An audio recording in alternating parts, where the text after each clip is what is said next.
Club में आप सभी का स्वागत है। और लास्ट टाइम हम लोगों ने कुछ प्रैक्टिस सेट के बारे में डिस्कशन किया था। तो मैं अभी आप लोगों के लिए सीरीज बना रहा हूँ जो कि आपको दिख ही रहा होगा। यहाँ पे मैंने Bihar assistant public sanitary and waste management से रिलेटेड एक सीरीज है जो मैं खुद ही हैंड रिटन कर रहा हूँ। तो मैंने अभी इसमें कुछ क्वेश्चन आपको दिए हैं। क्वेश्चन तो टोटल 125 आउट ऑफ 100 मार्क्स के हैं। बट मैं अभी बना रहा था तो मेरे दिमाग में ये बात आई कि क्यों ना मैं जब थोड़े क्वेश्चन बना लूँ तो आप लोगों को वो क्वेश्चन कराऊं। अगर मुझे अच्छा रिस्पांस मिलेगा कि नहीं आप लोग को ये क्वेश्चन सही लग रहे हैं, इस पे आपका बेनिफिट है, क्योंकि ये बहुत इंपॉर्टेंट क्वेश्चन है। मैंने बहुत जगह से डाटा कलेक्ट कर करके ये क्वेश्चंस बना रहा हूँ, चाहे वो बिहार का हो, चाहे पॉल्यूशन कंट्रोल बोर्ड का हो, चाहे वो प्रीवियस ईयर के पेपर हो, चाहे वो टॉपिक से रिलेटेड कोई भी क्वेश्चन हो, तो उन सभी को इंक्लूड कर रहा हूँ। तो मेरी बस यही आशा है कि मैं अभी आपको एज अ ये समझ लीजिए कि 25 30 क्वेश्चन है, तो उनमें से आपको ये डिसाइड करना है कि सर ये क्या। मैं बस ये जानना चाहता हूँ कि क्या ये टेस्ट सीरीज आप लोग के लिए उपयोगी है, क्योंकि बेटा इसमें बहुत टाइम लग रहा है। मैं रात में 3 4 घंटे जगना पड़ता है तब जाके मैं ये हैंड रिटन कर पा रहा हूँ। चूँकि किसी को भी किसी प्रकार की प्रॉब्लम ना हो तो हिंदी इंग्लिश बोथ है, ठीक है। चूँकि मैं मेरे पास वो सुविधाएं नहीं है कि मैं किसी को बैठा के टाइपिंग करवा लूँ, हिंदी से भी इंग्लिश से भी मुझे खुद ही सब कुछ करना पड़ता है। मैं खुद ही तैयारी भी कर रहा हूँ। तो ये मेरे लिए बहुत ही हार्ड वर्क है कि मैं कैसे इसको मैनेज कर रहा हूँ। तो इसलिए मैं अभी आपको कुछ क्वेश्चन प्रोवाइड कर रहा हूँ, आप उस क्वेश्चनों को करिए, देखिए अगर आपको मज़ा आ रहा है कि नहीं सर ये चीज़ें सही हैं, आप कंटिन्यू कर सकते हैं। तो मैं क्या करूँगा, 4 से 5 या सेट बनाऊंगा जिसमें आपका पेपर फर्स्ट का अलग सेट रहेगा, पेपर सेकंड का अलग सेट रहेगा। वो मैं आपको एज अ वीडियो भी प्रोवाइड करा दूंगा एंड पीडीएफ इन इंस्टाग्राम में भी प्रोवाइड, इंस्टा मोजो प्रोवाइड, जहाँ से आप सिंपली वे में अगर चाहें तो परचेज कर लीजिए, मगर मैं कभी नहीं कहूँगा। अगर इच्छुक है कि जैसे आप इकट्ठा करना चाहते तो वहाँ से कर सकते हैं। बस ये होगा कि मैं अगर 3 4 दिन रात भर लिख लिख के अगर मैं कंप्लीट कर रहा हूँ तो एटलीस्ट मुझे कुछ नॉर्मल पेपर तो हो ही जाए। मगर अगर आप वीडियो से देखना चाहते हैं तो फ्री ऑफ कॉस्ट है, क्योंकि मैं पहले ही बता चुका हूँ कि यूट्यूब में पूरा फ्री रहेगा, हर चीज़ फ्री रहेगी, ठीक है। तो चलिए स्टार्ट करते हैं। आज का पहला क्वेश्चन कैसा, पहला क्वेश्चन है अपशिष्ट अपशिष्ट निपटान के लिए निम्नलिखित में से किस विधि का उपयोग नहीं किया जा सकता। Which of the following method can not be use for the waste disposal. तो आपको बताना कि वेस्ट डिस्पोजल में किस प्रकार के मेथड का यूज हम लोग नहीं करते हैं, किसमें, वेस्ट डिस्पोजल में। क्या डंपिंग नहीं करते, गैसिफिकेशन नहीं करते, भस्मीकरण नहीं करते, कि इंसिनरेशन नहीं करते, कि ओपन सी डिस्पोजल मतलब खुले समुद्र में निपटान नहीं करते। तो इसका जो राइट आंसर हो जाएगा क्या हो जाएगा, ये इंसिनरेशन। तो जो हम वेस्ट डिस्पोजल की बात करते हैं तो हम उसमें क्या नहीं यूज करते, हम इंसिनरेशन या भस्मीकरण यूज नहीं करते, क्योंकि बेटा ये एक केमिकल रिएक्शन है और इसमें हमारा इन्वायरमेंट में बहुत कम रहे, इसलिए हम इस मेथड को यूज नहीं करते, ठीक है।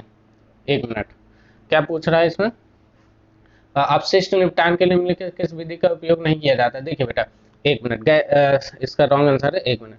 तो हम लोग क्या करते हैं, डंपिंग भी करते हैं हम लोग, गैसिफिकेशन, इंसिनरेशन हमारा होता ही है। तो ये यहाँ पे डी पार्ट, खुले स्थानों के निपटान नहीं करते, मतलब हम ओपन सी लेवल में नहीं डालते, जैसे क्या होगा हमारा इन्वायरमेंट दूषित हो सकता है। तो इसमें आपका आंसर जो होगा, इसमें राइट आंसर क्या हो जाएगा, आंसर नंबर डी हो जाएगा, ठीक है।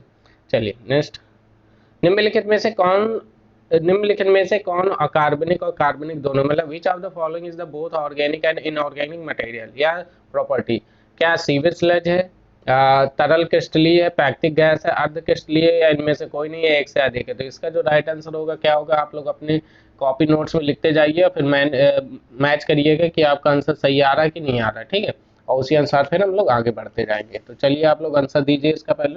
तो इसका जो राइट आंसर हो जाएगा according to me, the right answer is A part. क्या हो जाएगा, right answer A part.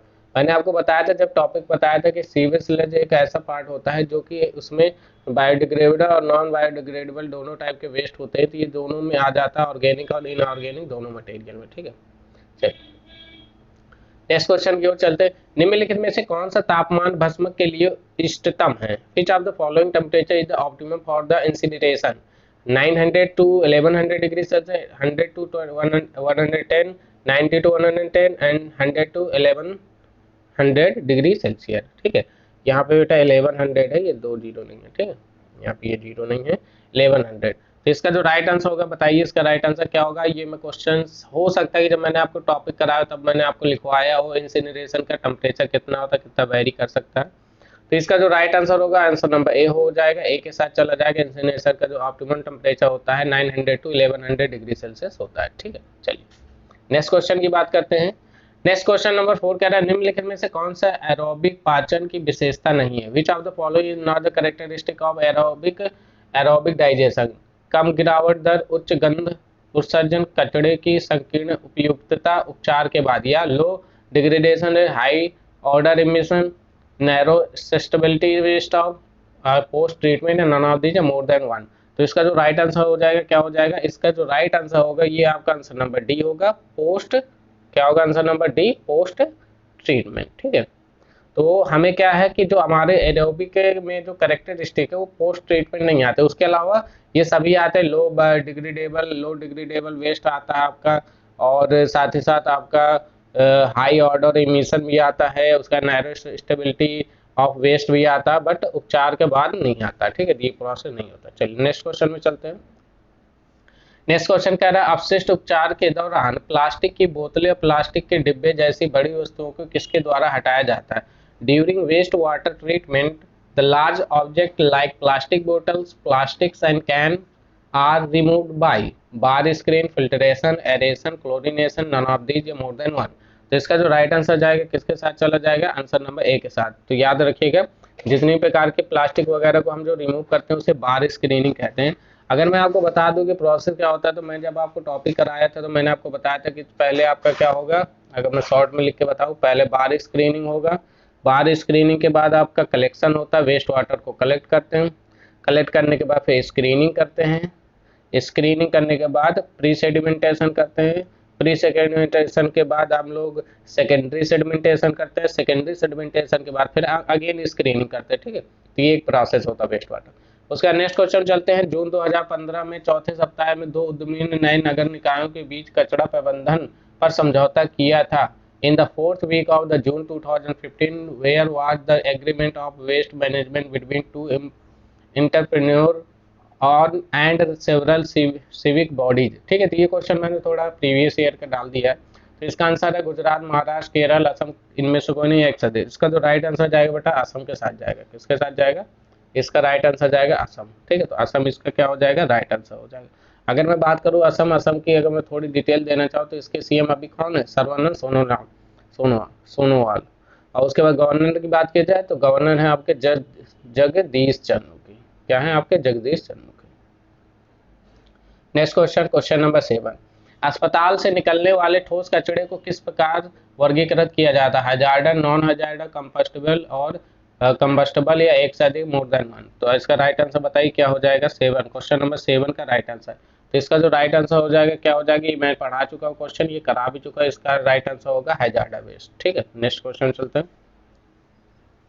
Next question क्या कह रहा है कि सूची मिलानी है आपको। प्लास्टिक, पीले plastic, yellow plastic bag, black plastic bag, blue या व्हाइट प्लास्टिक बैग, या रेड प्लास्टिक बैग। बेटा देखिए, ये समझ लीजिए आपके एग्जाम में इस टाइप के क्वेश्चन देखने के काफी चांस है, क्योंकि एक क्वेश्चन में वो काफी चीजें पूछ सकता है। तो आपको राइट आंसर बताना, तो सबसे पहले आप बात कर लीजिए। आप अगर इसमें देख पा रहे होंगे, एक मिनट, क्वेश्चन नंबर कौन सा था ये? 7 8 नंबर से देखते हैं। 8 नंबर यहाँ पे फिर चलते हैं। ठीक है, वो थोड़ा स्लाइड ऊपर नीचे हो गई, कोई दिक्कत नहीं। निम्नलिखित में से कौन सूखे सीवेज कीचड़ में सबसे अधिक प्रचुर मात्रा में होता है? Among the following the element which is typically the most abundant in dried sewage sludge? Nitrogen, sulphur, calcium, phosphorus, none of these, more than one. तो इसका जो राइट आंसर जाएगा, आंसर बेटा जाएगा इसके साथ, सी के साथ, कैल्शियम। सॉरी सी कहाँ पे है? यहाँ पे कैल्शियम। किसके साथ जाएगा? कैल्शियम के साथ। अगर हम बात करते हैं वेट की बात यहाँ पे कर रहा है, तो अगर मैं इसमें सब की बात करूँ तो इसमें कैल्शियम जो होता है अगर बाई वेट, तो कैल्शियम आता है 3.1% बाई वेट। उसके बाद अगर मैं बात करूँ नाइट्रोजन, इसकी वैल्यू होती है 0.17% ओनली। उसके बाद मैं आपकी बात करूँ सल्फर, तो सल्फर आपका होता है 0.36%। And then the last is phosphorus, and phosphorus is 11.8%। ठीक है, तो देखा जाए तो सबसे ज्यादा किसमें? कैल्शियम। कैल्शियम क्या? 13.1। तो इसलिए इसका राइट आंसर हो जाएगा। नेक्स्ट में चलते हैं। खतरनाक कचरे के निपटान के लिए सबसे आम तरीके, the most common method for disposing of hazardous waste are भूमि निपटान, सबग्रेडिंग, भस्मीकरण, पुनर्चक्रण, या इंग्लिश में मैं दिया ही है, आप लोग पढ़ सकते हैं। ठीक है, नॉन ऑफ दीज या मोर देन वन। तो बताइए इसका राइट आंसर क्या हो जाएगा? तो इसका राइट आंसर हो जाएगा, ध्यान दीजिएगा कि इसके दो राइट आंसर होंगे। पहला तो आपका भूमि लैंड डिस्पोजल होगा, सेवर है, सबग्रेडिंग नहीं होगा, और इंसिनेशन। तो इसके जो राइट आंसर हो जाएगा, इसका राइट आंसर हो जाएगा ई, मोर देन वन। ठीक है, तो याद रखिएगा कि हमारे जो मेथड ऑफ डिस्पोजिंग की मेथड होते हैं डिस्पोजिंग के, तो डिस्पोजिंग की मेनली दो मेथड होते हैं। पहला होता है आपका लैंड डिस्पोजल, हम लैंड में वेस्ट को डिस्पोज कर देते हैं, या लैंड डिस्पोजल। दूसरा या इंसिनरेशन, उसे भस्मीकरण कर देते हैं। ठीक है, तो ये दोनों ही मेथड आपके डिस्पोजल में काउंट किए जाते हैं, तो याद रखिएगा इस चीज़ को। चलिए नेक्स्ट क्वेश्चन में चलते हैं। नेक्स्ट क्वेश्चन कह रहा है कचरे से छुटकारा पाने के लिए 3R के नियम को शामिल नहीं किया गया, इनमें से कौन सा है जो 3R के अंतर्गत नहीं आता है? Reduce, reuse, regeneration, recycle, none of these more than one. तो आपको पता है कि मैंने आपको बताया था कि 3 होते हैं। पहला रिड्यूस होता है, रीयूज होता है, उसके बाद रिसाइकिल। ठीक है, मतलब अगर इसको क्रम से मैं अगर कहूँ तो सबसे पहले क्या होगा, आप रिड्यूस यूज करेंगे, रिड्यूस होगा, रिसाइकिल होगा, रिसाइकिल के बाद रीयूज होगा। कभी कभी हमसे क्रम भी पूछ लेता, तो ध्यान दीजिएगा रिड्यूस, रिसाइकिल, रीयूज। ठीक है, तो इसमें कौन सा नहीं होगा, आपका पुनर्जागरण, रीजनरेशन पार्ट नहीं होगा। ठीक है, चलिए नेक्स्ट में चलते हैं। अपशिष्ट जल के भौतिक उपचार के प्राकृतिक प्रक्रिया के दौरान निम्नलिखित क्रियाओं में से कौन सी क्रिया सही क्रम में है? During the physical treatment process of the water is the correct order for the following apartment operators to be followed. तो पहला क्या, फ्लक्चुएशन, फिल्ट्रेशन, स्क्रीनिंग या सेडिमेंटेशन। हिंदी में फ्लक्चुएशन, स्पंदन, स्क्रीनिंग और साधन। तो आपको ये बताना कि पहले क्या होता है, उसके बाद क्या होता है, फिर इसी तरह कंटिन्यू। तो अगर मैं इसकी बात कहूँ क्रम से, तो इसमें क्या होना चाहिए, कौन से नंबर का क्वेश्चन है ये, एक मिनट, 10 नंबर क्वेश्चन हो गया। चलिए 11 नंबर पे आते हैं। तो 11 नंबर क्वेश्चन क्या कर रहा है, चलिए इसमें पहले देखते हैं। सबसे पहले देखा जाए तो अगर क्रम से मैं बात करूं, अगर मैं अपना तरीका अपनाता तो सबसे पहले स्क्रीनिंग होता था। ठीक है, स्क्रीनिंग के बाद फिल्ट्रेशन होता है, फिल्ट्रेशन के बाद सेडिमेंटेशन होता है, सेडिमेंटेशन के साथ कोगुलेशन, सॉरी एक मिनट, पहले देखिए, पहले आपका क्या होता है, फिर से लिखते हैं, पहले आपका स्क्रीनिंग होता है। ठीक, स्क्रीनिंग के बाद सेडिमेंटेशन में दो पार्ट आ जाते हैं, प्राइमरी और सेकेंडरी सेडिमेंटेशन। ठीक है, उसके बाद फ्लक्चुएशन होता है, फ्लक्चुएशन, और साथ ही साथ आपको याद रखना कोगुलेशन भी यहीं पर होता है। ठीक है, तो अगर फ्लक्चुएशन का कोगुलेशन दोनों सेम क्रिया। उसके बाद क्या होता है, नेक्स्ट स्टेप पे आपका होता था फिल्ट्रेशन हो जाता है, और फिल्ट्रेशन के बाद आपका चालू होता है डिसइंफेक्शन। डिसइंफेक्शन के बाद फिर जब बिल्कुल साफ हो जाता है, केमिकल रिएक्शन होता है, केमिकल रिएक्शन के बाद फिर उसे डिस्ट्रीब्यूट कर दिया जाता है। ठीक है, तो ये पूरा प्रोसेस होता है। तो देखिए इसमें से कौन सा प्रोसेस हमारा पहला कर रहा है, तो सबसे पहले मैंने कह रहा है स्क्रीनिंग, तो पहला पार्ट आपका ये हो जाएगा। फिर स्क्रीनिंग के बाद सेडिमेंटेशन, तो दूसरा पार्ट ये हो जाएगा। उसके बाद फ्लक्चुएशन, कोगुलेशन, तीसरा पार्ट ये हो जाएगा, और चौथे नंबर पे क्या आ जाएगा, आपका फिल्ट्रेशन। तो देखिए सी पहले में, डी, ए, बी, तो आपका कौन सा आंसर सही हो जाएगा, बी पार्ट राइट हो जाएगा। चलिए ठीक है, आई होप आपको समझ में आ गया होगा। चलिए नेक्स्ट में चलते हैं, कहाँ तक होगा 11। अब 11 के बाद चलते हैं 12 से यहाँ पे। चलिए, तो पीले प्लास्टिक बैग, काले प्लास्टिक बैग, ये हम डिस्कशन कर रहे थे। चलिए अब इसको मिलाते हैं अच्छे से। ठीक है, तो 12 नंबर का देखते हैं क्या है।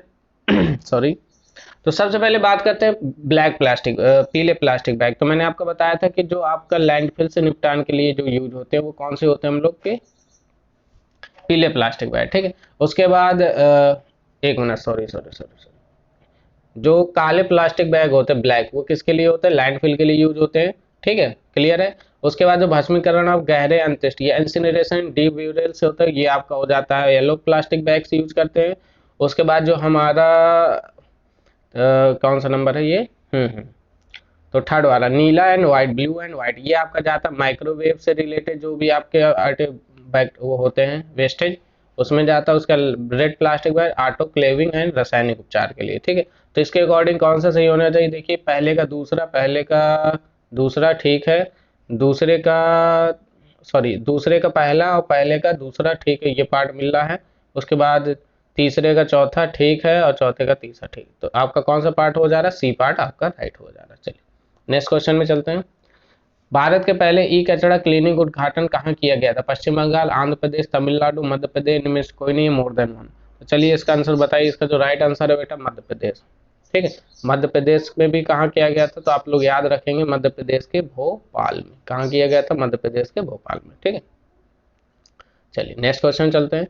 निम्नलिखित में से कौन सी गैस लैंडफिल कचड़े से उत्पन्न होती है? Which of the following gas is produce from the landfill waste? Biogas, प्राकृतिक गैस, तरल पेट्रोलियम गैस, उपरोक्त में से सभी या नन ऑफ दीज? कोई नहीं है इनमें से। तो इसका जो राइट आंसर हो जाएगा बेटा, आप सभी को पता ही होगा, इसका जो राइट आंसर होगा वो क्या होगा आपका? बायोगैस। इसका जो राइट आंसर हो जाएगा क्या हो जाएगा? इसका राइट आंसर होगा आपका बायोगैस। ठीक, आप लोग याद रखिएगा। नेक्स्ट, ठोस कचड़े के को डंप करने के लिए इस्तेमाल की जाने वाली सबसे पुरानी और सबसे आम विधि निम्नलिखित में से कौन सी है? Which of the following is the oldest and the most common method use to dump the solid waste? नदी, समुद्र, लैंडफिल, तालाब, इनमें से कोई नहीं है, एक से अधिक। तो 15 का राइट आंसर क्या हो जाएगा बेटा? आपका राइट आंसर हो जाएगा आपका सबसे पुरानी विधि है लैंडफिल। हम लोग क्या करते थे, साधारण वेस्ट जो इतना भी वेस्ट होता है उसे हम क्या करते हैं, जमीन खोदते हैं और जमीन में क्या कर देते हैं, लैंड में फिल कर देते हैं। ठीक है, ये सबसे ओल्ड मेथड है। चलिए नेक्स्ट में चलते हैं। आई थिंक ये हो गया था 16, 17 से 15 तक हो गया, 16 देखते हैं। जब सैनिटरी लैंडफिल में मौजूद कार्बनिक पदार्थ विघटित हो जाते हैं तो वह उत्पन्न करते हैं when the organic matter is present in the sanitary landfill decomposes it generates, क्या जनरेट करते हैं? मीथेन, नाइट्रोजन, हाइड्रोजन या आलादी। तो मैंने आपको बताया था कि जब भी आप किसी भी उसको लैंडफिल करते हैं, किसी भी प्रकार के वेस्ट को आप जब लैंडफिल करते हैं तो उससे एक प्रकार की गैस जनरेट होती है जिसे हम क्या बोलते हैं? मीथेन। कौन सी गैस बोलते हैं? मीथेन गैस बोलते हैं। ठीक है, ठीक। और जैसे भी आप देखे होंगे कि जो आपके धान वगैरह की खेती है उसमें भी आपकी क्या होती है? मीथेन गैस जनरेट होती है। ठीक है, नेक्स्ट, बिहार में कितने? देखिए बेटा, ये आपके दोनों प्रकार से क्वेश्चन पूछा जा सकता है। ये आपके पेपर फर्स्ट में भी आ सकता है, पेपर टू में भी आ सकता है। ठीक है, और पेपर टू में कम उम्मीद है, मगर पेपर फर्स्ट में इस टाइप के क्वेश्चन जरूर पूछेगा। तो आज मैं आप लोगों को बोर्ड में लाइव, मतलब रिकॉर्डेड रहेगी, मैं आपको बोर्ड में लाइव आके मैं आपको कुछ बिहार से और सेंट्रल पोल्यूशन कंट्रोल बोर्ड से जो वेस्ट मैनेजमेंट, हाइजार्डस वेस्ट मैनेजमेंट से रिलेटेड कुछ डाटा है उससे मैं आपके बारे में कुछ पॉइंट आउट करूंगा, तो वो पॉइंट आपको मैं लिखवा दूंगा। ठीक है, तो चलिए इसका जो राइट आंसर देखते हैं कि बिहार में कितने नगर परिषद और नगर पंचायत है। ठीक है, 50, 80, 49, 85, 49, 81, 50, 81 इनमें से कोई है? तो इसका जो राइट आंसर हो जाएगा 49, 81। कितने होते हैं? 49, 81। ठीक है, चलिए नेक्स्ट क्वेश्चन की ओर चलते हैं। राज्यों की पर्यावरण प्रदर्शन आधारित रैंकिंग में अपना बिहार किस स्थान पे है? तो पर्यावरण मतलब environmental performance of solid waste management में बिहार की रैंकिंग कितनी है? तो इसमें जो बिहार की रैंकिंग है बेटा 80 नंबर, इसमें बिहार आपका है 34th नंबर में। कौन से नंबर पे? 34th नंबर, मतलब लास्ट से देखा जाए तो 3rd या 4th नंबर में होगा। ठीक है, अगर मैं बात करता हूँ इसमें फर्स्ट में है कौन? तो फर्स्ट में है बेटा आपका इसमें परफॉर्मेंस में एमपी। फर्स्ट में क्या है आपका? एमपी। और सेकंड में आपका महाराष्ट्र। क्या है ये भी आप याद रखें। और ये जो मैं डाटा बता रहा हूँ वो 2019 और 20 के अकॉर्डिंग बता रहा हूँ। ठीक है, 19 और 20 के अकॉर्डिंग। ठीक है, जो सेंट्रल पोल्यूशन कंट्रोल बोर्ड के द्वारा निकाला गया है। नेक्स्ट में चलते हैं। निम्नलिखित में से कौन सा ठोस अपशिष्ट नगर पालिका ठोस अपशिष्ट शब्द का वर्णन करता है? Which of the following solid waste describe the terms municipal solid waste? Toxics, hazardous, non toxics, non hazardous, इनमें से कोई नहीं है, मोर देन वन। तो बताइए इसका राइट आंसर क्या हो जाएगा? तो इसका राइट आंसर हो जाएगा जितने भी आपके म्युनिसिपल सॉलिड वेस्ट होते हैं वो नॉन हाइजार्डस वेस्ट के अंतर्गत आते हैं। ठीक है, क्या आते हैं आपके? नॉन हाइजार्डस वेस्ट के अंतर्गत आते हैं। चलिए नेक्स्ट क्वेश्चन में चलेंगे। क्वेश्चन नंबर 20, प्राथमिक रूप से रोगजनक जीवाणु निम्न से अपशिष्ट जल में प्रवेश करते हैं। Pathogenic bacteria enter the waste water primarily from औद्योगिक अपशिष्ट के रूप में, घरेलू अपशिष्ट के रूप में, औद्योगिक और घरेलू दोनों अपशिष्ट के रूप में, आसपास की मृदा के सीवरों का अंतःकरण के रूप में। इंग्लिश में बात की जाए इंडस्ट्रियल वेस्ट के रूप में, डोमेस्टिक वेस्ट के रूप में, बोथ इंडस्ट्रियल एंड डोमेस्टिक, या infiltration of the sewer from the surrounding soils. तो चलिए बताइए इसका जो राइट आंसर हो जाएगा मेरे अकॉर्डिंग इसका राइट आंसर होना चाहिए बोथ, दोनों प्रकार से। मतलब आपसे औद्योगिक टाइप से भी आपके पैथोजेनिक रोगजनक जीवाणु आपके जल में प्रवेश करते हैं और साथ ही साथ इंडस्ट्रियल दोनों तरफ से। ठीक है, चलिए। ताजे मल जल का पीएच मान साधारणतः निम्नलिखित में से होता है? कितना होता है? 7 होता है, 7 से अधिक होता है, 7 से कम होता है, 9 होता है, या इनमें से कोई नहीं है, मोर देन 1। तो मैंने आपको बताया था कि इसमें जो वैल्यू होती है 7। तो जो आपका फ्रेश वाटर होता है, फ्रेश सीवेज होता है, मैं आपको फिर से बता दे रहा हूँ, जो फ्रेश सीवेज होता है बेटा वो उसकी वैल्यू क्या होती है? मोर देन 7 होते हैं। इसका मतलब वो क्या होता है? बेसिक इन नेचर होता है। मगर ड्यूरिंग मगर क्या होता है? आफ्टर सम टाइम, क्या होता है? Some time, after some time जो आपका सीवेज होता है वो क्या हो जाता है, एसिडिक हो जाता है। क्या हो जाता है, एसिडिक हो जाता है। इस चीज़ को याद रखिएगा, ठीक है। तो हो सकता है 7 से अधिक ना पूछ के पूछ ले कि फ्रेश वाटर में सीवेज क्या होता है, एसिड होता है कि बेसिक होता है, तो आप आंसर देंगे बेसिक होता है, ठीक है। चलिए नेक्स्ट क्वेश्चन, सीवेज में गर्मी के दौरान घुलित ऑक्सीजन दंड अंश ठंड मौसम की तुलना में क्या होता है। The dissolve oxygen content in sewage during summer as compare to winter season is, क्या होता है, लेस होता है, ग्रेटर होता है, इक्वल होता है, मोर देन वन होता है, आधा। तो इसका जो राइट आंसर होगा लेस होता है, ठीक है। तो बहुत ही सिंपल सी बात है कि जब क्या कह रहा है, गर्मी में जो आपके अंश है ठंड के मौसम की तुलना में क्या होता है, कम, क्योंकि गर्मी में हमारा सीवेज क्या होता है, काफी स्प्रेड हो जाता है, तो उसमें डिजॉल्व ऑक्सीजन काफी फॉर्म हो जाती है, ठीक है। तो इसका राइट आंसर आपका क्या हो जाएगा, लेस देन, ठीक है। 22 का राइट आंसर है, ठीक। नेक्स्ट क्वेश्चन कह रहा है बहाव के लिए सैल भांड प्रयोग किए जाते हैं। The stoneware pipe are use for the flow of drinking water, raw water, sewage disposal, water from the overhead tank, और इनमें से कोई नहीं है, मोर देन वन। बेटा इसको बताना है, या आप लोग सब लोग जानते हैं इसका राइट आंसर क्या होगा, ये मैं करा भी चुका हूँ एटलीस्ट, ठीक है। तो इसका जो राइट आंसर होगा सी, क्या होगा, सीवेज डिस्पोजल, ये मैं करा चुका हूँ क्वेश्चन। नेक्स्ट, नगर निगम में ठोस अपशिष्ट में उत्पन्न राख का घनत्व कितना होता है। The density of as produced in the municipal solid waste is 100 kg per metre cube, 450, 700, 1000, या कोई नहीं, एक से अधिक। तो इसका जो राइट आंसर हो जाएगा क्या होगा, 700 kg पर मीटर क्यूब, ठीक है। जब मैंने आपको टॉपिक कराया था तब मैंने ये पूरी वैल्यू आपको लिखवाई थी, ठीक है। चलिए, निम्नलिखित में से कौन सा अवांछनीय और अपशिष्ट पदार्थ न तो गैस है और ना ही तरल है। Which of the following undesirable end waste material is neither gas और not liquid. Water waste, oxygen, liquid waste, solid waste, and none more than one. तो इसका जो राइट आंसर हो जाएगा क्या हो जाना चाहिए, आपसे पूछ रहा है कि ऐसा कौन सा अपशिष्ट पदार्थ है जो ना ही गैस है ना ही पूरा का पूरा लिक्विड है। तो इसके अंतर्गत आपका आ जाता है सॉलिड वेस्ट, ठीक है। क्योंकि इसमें क्या होता है, इसमें गैस भी होते हैं और साथ साथ लिक्विड भी होता है, और मैं कह दूँ अगर थोड़ा सॉलिड पार्ट भी कह दूँ तो कोई गलत नहीं है, इसमें सॉलिड पार्ट भी होता है, ठीक है। तो इसलिए ये क्या है, आपका वेस्ट मटेरियल है जो ना कि गैस है ना ही लिक्विड है पूरी तरीके। तो ये कुछ क्वेश्चन थे, मैं आगे भी लिख रहा हूँ इन क्वेश्चनों को, तो मैं बस आपसे ये जानना चाहता हूँ कि क्या ये क्वेश्चन आपके बेनिफिशियल हैं, क्या आपको सही लग रहे हैं, आपको मतलब इंपॉर्टेंट तो हैं ही ये क्वेश्चन, ठीक है। तो मैं चाहता हूं कि अगर इसे कंटिन्यू आप चाहते हैं तो मैं एक सेट बाय सेट बना के आपको प्रोवाइड कराऊंगा, जिसमें थोड़ा टाइम तो लगे, क्योंकि अभी हम लोग का देखिए एग्जाम का भी कोई क्लियर नहीं है कि कब होने वाला है, ठीक है।